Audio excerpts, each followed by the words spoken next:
Hey guys, Matt Allen here. Welcome back to Tactical Bass, and today I've got another gear review for you. We're covering everything from new rods and reels to a variety of new baits and terminal tackle. Let's go.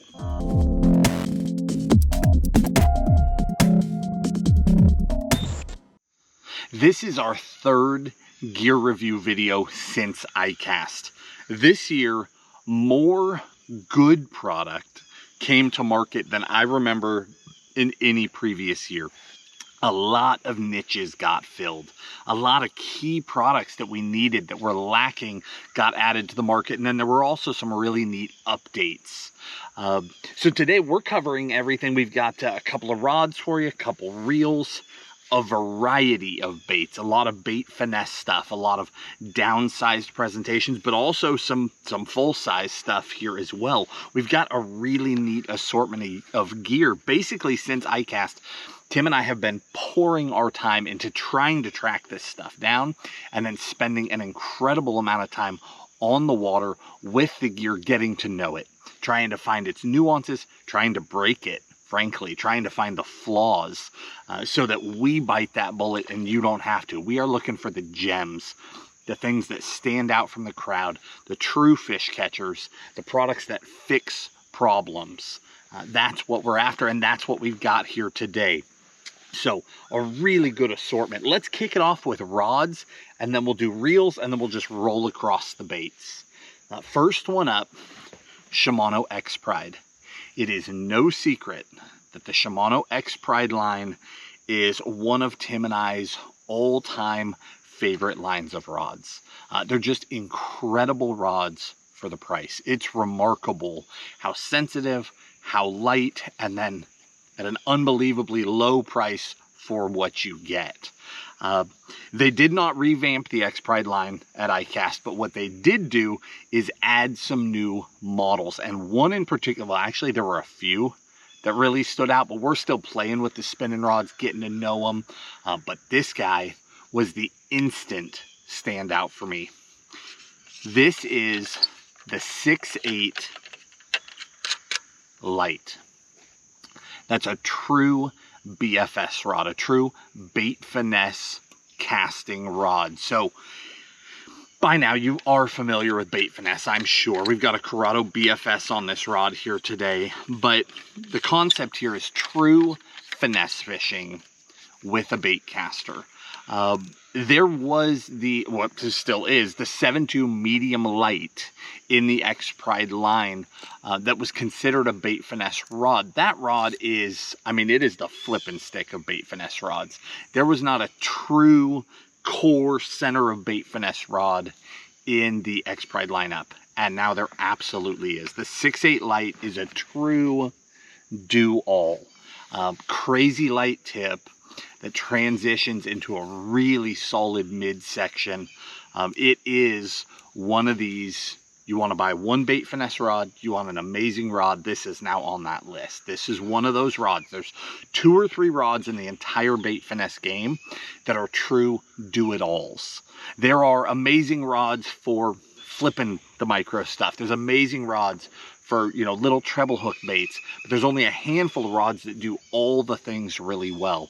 And this 6.8 Light is definitely now on that list. It's an amazing do-all rod. They also made this same addition into the Corrado line of rods. So I'll link both of them in the video description. And if you're not familiar with our videos, if you are, this is just a quick blurb, but if you're not, below the video in the description, depending on the device you're on, you may have to click the 3 little dots to open that description. You might even have to do it again. You might have to click more and then scroll down. Depends on your device. But below this video, whether you're watching it on YouTube, our website, Facebook, doesn't matter. If you scroll down below, you'll find links to every single thing I'm about to talk about. That way it's really easy for you to find them. You don't have to take notes like you used to have to. We just try to make it as simple as possible. So again, the X-Pride 6.8 Light, and then also if a guy wants to save a little bit of money, you can drop down to the Corrado line, Corrado 6.8 Light as well. Just phenomenal rods. Next one up, St. Croix completely redid their Bass X line. In the first video after ICAST, we covered the changes in their Mojo line, their Mojo bass line, where they went to that trigon, that triangular type handle. Very unique in the industry and an amazing concept. But they also revamped Bass X. We wanted to spend more time with these, get to know them a little better, and just get a handle on them before we included them in a gear review. Now we've spent that time with them. Bass X, couple of things that stand out to me. First off, Bass X are amazing rods at the price. This is a fantastic, budget-friendly rod. I like the new graphics. They went to like a matte gray with that red. I really like that because, frankly, pairing them up to reels does matter. And the previous generation of Bass X had some pretty bold colors on it that was hard to pair up for people. Some people don't care. Some people do. But the biggest changes that I'm seeing here are in the reel seat. Completely redesigned reel seat, extremely comfortable, good contact with the blank. This particular one, the 7.4 Heavy, as you guys know, is one of my favorite actions made by St. Croix, and they have it throughout all the lines. So that was the one. Immediately I'm like, if I'm going to try one of those, I'm trying that 7.4 Heavy. I want to get a feel for it. It's that familiar action, very, very comfortable to fish with. And then one thing about Bass X, while they are budget friendly, you're still looking at a 5-year warranty, which is awesome. You just can't go wrong there. That's it for rods. Let's talk reels, and then we've got a bunch of baits to get into here. Let's start right here. The Tatula 100 by Daiwa went under a complete redesign, and I really, really like the result here. From a fit and finish, the looks changed a little bit, the ergonomics changed. So they did some actual redesign to the frame. Speaking for myself, it became more comfortable in the hand. This reel is more palmable for me than the previous generation of the Tatula 100. Probably the biggest difference, however, well, there's a tiny difference. According to my scale, so I like to weigh everything. I don't believe anybody. I like to take things apart. I weigh them, I test them, I beat them up. According to my scale, the reel went down slightly, and I mean slightly, in weight. But again, it's very, very minimal. However, they increased a lot of strength while doing that and did not go up in weight, which is awesome. They added, the biggest deal here, they added hyperdrive to this reel, right? You've still got your exterior control, you've still got T-wing, those things that you expect. But they added hyperdrive, and that's coming down from the high-end lines of reels, trickling down. And we're seeing that across brands right now, which is incredible. The amount of super high-end tech that is trickling down. I mean, the new guys today, the guys coming into the sport, will never know the struggles that the rest of us went through, because today's budget gear or mid-range gear is mind-blowing compared to even high-end gear of 5, 10, 15 years ago. It's incredible how everything has advanced. So the biggest change here is hyperdrive. Hyperdrive has 4 components that changed inside this reel, but basically everything is getting stronger, more connected, and smoother. Like win, win, win. There's 4 components, but the 2 that you might actually understand just in layman's terms, the main drive gear gets much larger teeth. So when the gears connect, they connect on larger surfaces, and it is extremely fluid. I mean, like, way fluid. There's no chatter in there, there's no give in there, it's incredibly connected. And then the pinion gear becomes double supported. So a pinion gear is the little gear that goes from the main drive gear to the spool of the reel. So when you turn the handle, there's a main gear, a big gear in there. That's the one with the big teeth. That main gear turns, and then a little tiny pinion gear goes from that into our spool, and that's what makes the spool turn. That pinion gear in a lot of reels, especially in budget type reels, is not well supported, and they can move a little bit. It's extremely common. That's where a lot of that geary feeling you get in a reel. You know what I mean? Where you're turning the handle and it's just like, it's just, you can feel the teeth on the gear as you turn the handle. That's because that pinion will get a little out of whack. It's not a good thing. It's not the end of the world, but it definitely changes the feel of the reel. So again, there's 4 things that changed with hyperdrive, but the 2 that you understand is changing that big gear and then double supporting that pinion so it doesn't move at all. And that is where we're getting that crazy fluid feel out of this reel. The Tatula 100, think more to the finesse side, not like bait finesse, but you know, throwing shaky heads, throwing smaller Kitechs, your downsized presentations. It's really good at sending that smaller stuff. I mean, you can just launch top waters with it. It's really good for those sorts of applications. And I love the redesign. I see all benefit, no loss in this redesign. Next one up, from Shimano, we've got the new Sedona. The Sedona is a budget-friendly reel. And again, what I just said, like the people coming in today, they will never know the struggles. They'll never know the struggles of spooling a reel with fresh line, throwing it out there, and then that reel's got like a half turn of back turn, and all of a sudden it just blows up, just line goes everywhere. Those were real struggles that most of us grew up with. That stuff is just gone in today's reels. This particular reel, again, you're seeing trickle down of high-end components. And probably the biggest thing that I see coming down here is that Shimano, it doesn't matter what all the terms are, right? We care how this stuff actually functions.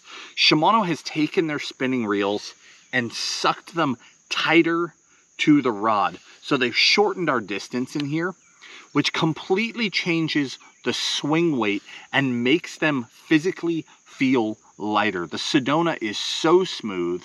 It's got a fantastic drag. Comes in a high gear. This is the 2500 high gear. Faster gear ratios than we used to have. And you're talking an absolute budget-friendly reel. And that is mind-blowing. I mean, it was only like 3 years ago that this reel was in a price category Tim and I wouldn't even talk about. And the reason why was you had to get to the $100 mark before you even got to gear that would last, right? That seemed to be, I guess it was more than 3 years ago, 4 or 5 years ago. Companies didn't used to care below that. And in the last few years, I mean, there's high-end components going well below the $100 mark. And this is a fantastic example of that, where you're talking about a budget reel in the 70s that fishes higher end than the high-end reels we used to fish with. And that is awesome. All right, now we are talking baits. Total shift here. We've got a bunch of baits to talk about too. And all of these are so exciting for me. Let's start right here. The Z-Man, the TRD Gobies. When we were walking around ICAST physically in the room, there's always people trying to stop Tim and I and talk. And the one thing that people want to talk about more than anything else is, what's the coolest thing you saw in the show? Because everyone knows why Tim and I are there, right? We're there to see the tackle. We're not there to run around and hang out with people and do all the things. We want to see tackle. So we're looking. So that's the #1 question people ask, because they figure we've seen that room and they want to know what we've seen. And in the show, when people were asking me, what's the coolest thing you've seen at the show today? I kept saying that TRD Gobies. That just leapt out at me. Check this little bait out. So Z-Man obviously led the front with the Ned rig. To this day, hands down the most popular Ned baits. But basically every company in the entire industry has answered with some version of a Ned. Nobody has done this. It's a true goby profile paddle tail swim bait that actually functions in a Lastec. It's phenomenal. So you could put this thing on a little Ned head, you could put it on a little ball head. I see so many applications here. I mean, you've got a true Ned presentation where you stick it on a Ned head and basically dead stick it. You've got that goby just down there on the bottom digging. But there's so many applications here for swimming this bait as well. It carries over into bait finesse. You could throw that on that ultralight bait casting tackle. You can throw it on spinning tackle. You can Ned rig it. You can treat it as a swim bait. But I think that this is one of the coolest baits to come out of the show. I love that we've got a Ned bait, a true Ned bait, a true micro bait that can do different things, right? Stand it up, swim it. We can also nose hook it, put a little nail weight in it, and drop down to like 4-pound line and swim it on super leery fish because the profile's so small they're going to eat it whole. They're going to get all of it. So many different things to be done with this bait. Very, very happy with that one. Next up, let's talk about Megabass. Megabass came out swinging this summer in the bait finesse category. Megabass already, in my mind, has the most successful bait in all of bait finesse, and that is the Karashi. That bait cannot stay in stock, and a lot of you have tried it, and you know why. It's incredible how effective this bait is. Now, that said, we're going to set the Karashi aside because Megabass brought an entire BFS line of baits to market.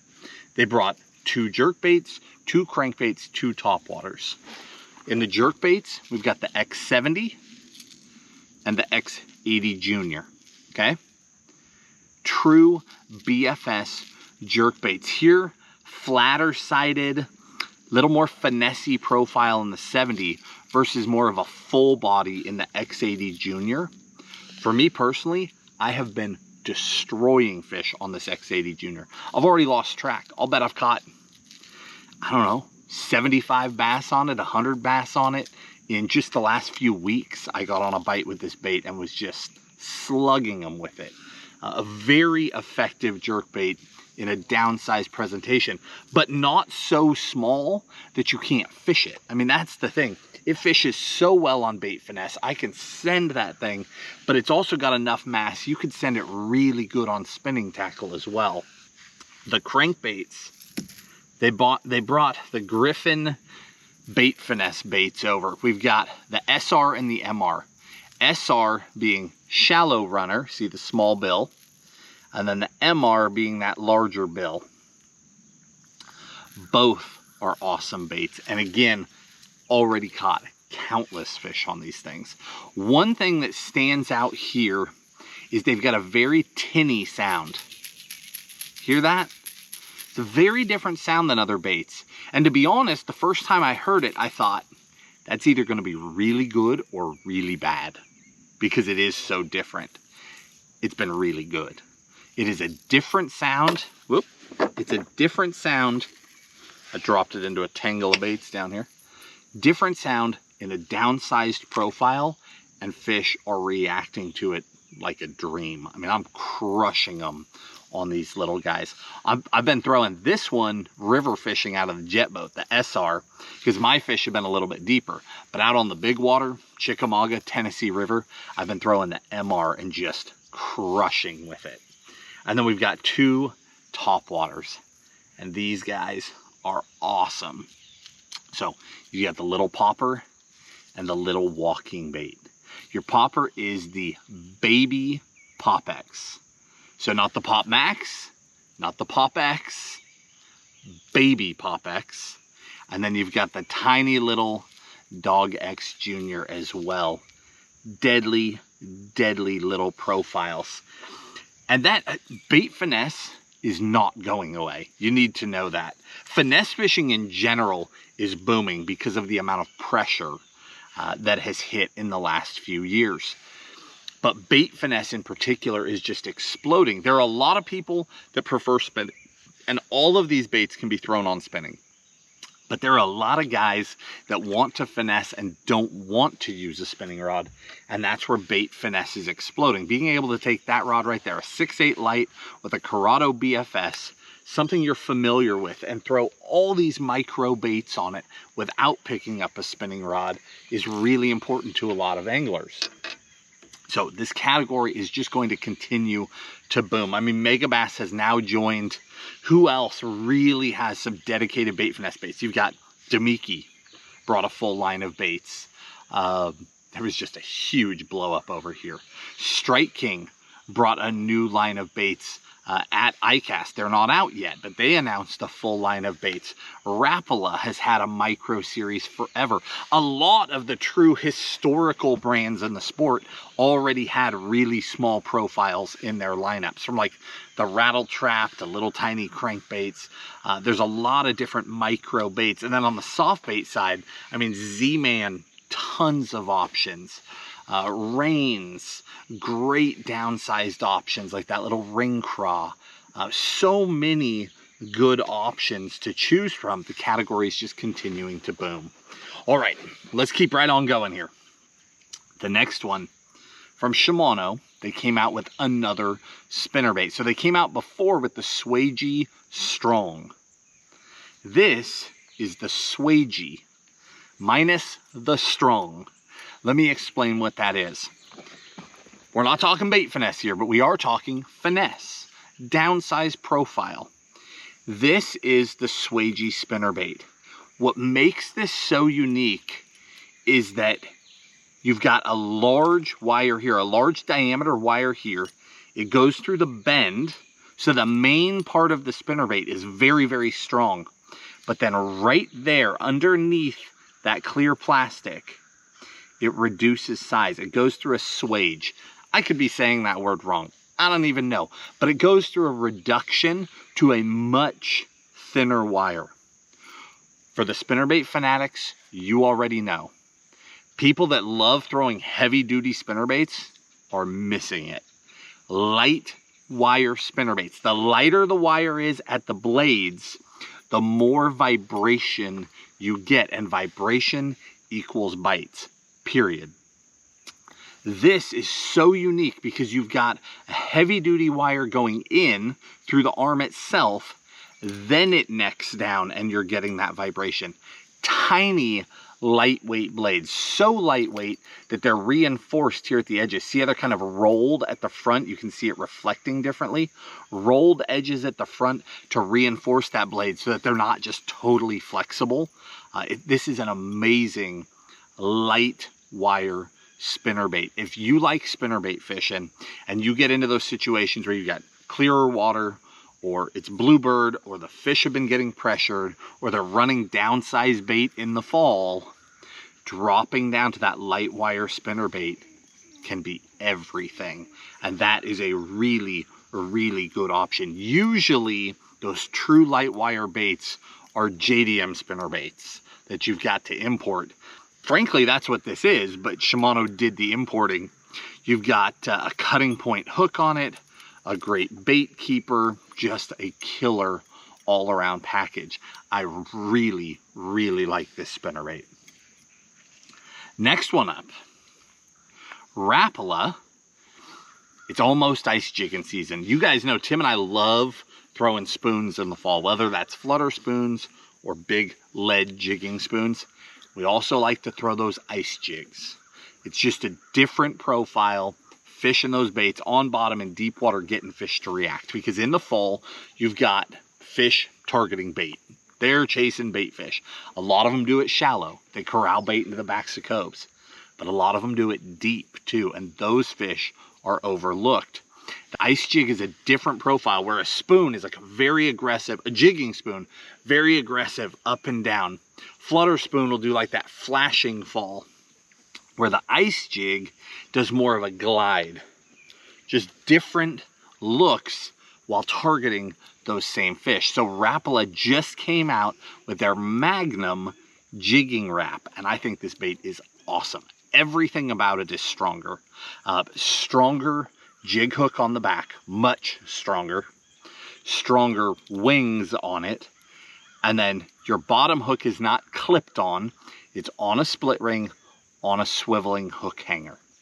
Upgrades all the way around. If you're an ice jig guy in fall, in winter, if that's a bite you like to be on, that is an absolute upgrade. Now, these are available for pre-order. You can't get them yet, but they are coming soon. And we were able to track some down so that we could go out and play with them ahead of time. And we have beat them up. I've even been chasing striper with them just to test them. Oh, there are fish just grenading over here right now. Unreal. Always while we're filming. Always. All right, next one up. This is not a brand new bait, but it's not a bait that I've reviewed, and it's absolutely its time of year, so I included it here. This is Demiki's BTC 50. It's a downsized crankbait, not like Bait Finesse downsized, right? It's bigger than that, but it's the smallest of the full-size cranks. And this bait shines because it can go extra shallow. It's hard to find those baits that'll run dirt shallow and still have a good profile. Spro's got a good one. Lucky Craft has a good one. Demiki has a good one. What's so special about this bait, what's so different about this one, is you can run in 1 to 3 feet of water. And I mean comfortably fish it up there. So when these fish are pushing bait in the fall, dirt shallow, and you need a profile that's still a good size bait, but can actually go up there where you're throwing that square bill up shallow, there's still a lot of grass and debris in the fall, dead leaves on the bottom. You don't want to hang on that stuff. So it's really important to get a square bill that will actually stay above them. And it's hard to do. This bait will stay above that junk, even shallow, so you can burn it in just a couple of feet of water. And then most importantly, it's got a nice, subtle knock to it. Little bit of sound in there. Not super obnoxious, not gonna scare the fish out of the shallows, but it's not silent either. Most of the baits that will go that shallow are silent. I love rattling square bills. Sometimes I want them super loud, sometimes I want them subtle, but I love to have that rattle in there. It's more drawing power. And where this bait shines for me is around shallow bait fish. And when you're in that situation, standing out from the crowd is important. And that subtle rattle is enough that they'll hear it, but not be completely blown out by it. That is a winner. I really like that BTC 50. I've been meaning to talk about it for a while. Today is finally the day. All right, next one up, let's go right here. And then we're gonna end with a topwater. This is a jig head. Ignore the worm, it's just there for demonstration. Mostly it's there because I just cut off my rod. You can see all the teeth marks in the worm. I've been catching fish on this lately. This is from BKK in their Silent Chaser line. This is the Glide and Shake. So it's a very interesting head. It's a half gliding head, half shaky head, okay? Typically, let me open this up so you can see the hook. So it's not like it's got a screw lock like most of the shaky heads that I throw. It's got that bend in it, and that's what's holding the worm, but it holds extremely well. But what I like about this is, say dock fishing. You throw that worm up there, especially a traditional worm with a flat side. You put that flat side face down, and that bait's gonna sort of snake its way to the bottom. It's not a straight fall, it's a glide. It'll drift and it'll snake a little bit. So I like to throw that around docks where it'll kind of get back up under there. But once it's on bottom, I'm treating this like it's a shaky head. That's how I fish it. And I've been doing really well with it lately. What got me to try it, because there's 1,000 jig heads to try, right? So what moved this one up the line? What got me to look at it right away? For me, it's this hook angle. From my point, or from my line tie to my point, is a very interesting tipped up angle. I took one look at that and said, that hookup ratio is going to be amazing. I've got to try that. Even though for me, with shaky heads, I prefer most of the time that bait have a screw lock on it so I can screw my worm on. That was enough that I was like, I don't care. I'm trying it anyway. And what I found is that the baits stay up incredibly well on this oversized bend. No issues there whatsoever. And then yes, my hookup ratio has been awesome. So there it is with the hook in there. And when you push down on this thing, immediate point up hook exposure. I also really like, it comes in a size 1, 1/0, and 2/0. This is the size 1. This is the 1/0. Both of them are awesome because they're small, but super stout, super strong hook. So I can go down to 8-pound line, realistically, throw in that shaky head and still poke those fish, no problem. But I can also go up. I can go to 10 and 12 pound and not risk bending that hook out whatsoever. It's a very different head. Flat line tie, which is going to help keep you out of snags. It's going to keep that head from flipping over. So it's naturally weedless. And then of course we're burying that hook point anyway to stay weedless. And then we've got that awesome hook exposure sticking straight up and out to get those fish when they bite. That's a really cool head. That is a winner. And then last but not least, you guys might remember when this one came out last year, one of the craziest baits that actually works. This is the Z-Man Hellraiser Topwater. Came out last year. Basically, it sinks. So think like a buzzbait. You throw it out and stop, it's going to sink. So you throw it out, immediately start a retrieve, and it sits nose up. So that face, that big flat face is above water, and it's sliding side to side, just slinging water. And then in the back, you've got this weighted blade, like chatterbait inspired blade, back there kicking, throwing all kinds of flash, and then you can hear the rattle as well. Well, this year, they came out with something that I think was genius, and that is a smaller size. This is the 4-inch Hellraiser. This is an awesome fish catching bait that a lot of people have overlooked. It is different, and different is everything, but it's different and functional. It is a fish catcher, but bringing it out in that smaller profile was absolutely necessary, and it is a much smaller profile. I'm very, very happy to see that addition. I think that was a great move, and we will spend a lot more time with that bait in the future, especially as we get deeper into fall. I'll spend more and more time with that downsized profile. Guys, that is it. We're going to wrap it up right there. There might even be one more like fall gear review that comes out of ICAST. There was so much good stuff, but these were some of my absolute favorites from the show. All really good options. I'm so excited to see so much momentum behind Bait Finesse. Rods, reels, baits. There's so many great presentations now, so many different options. It is something that Tim and I have become incredibly passionate about. I mean, when I go out, I spend less and less time in the middle. Some days I've got glide baits over here, great big soft swim baits, and then just all Bait Finesse on the other side. It's crazy. I never would have thought. But I catch a lot of fish doing it, and it makes those mid-size or small fish that much more fun to catch.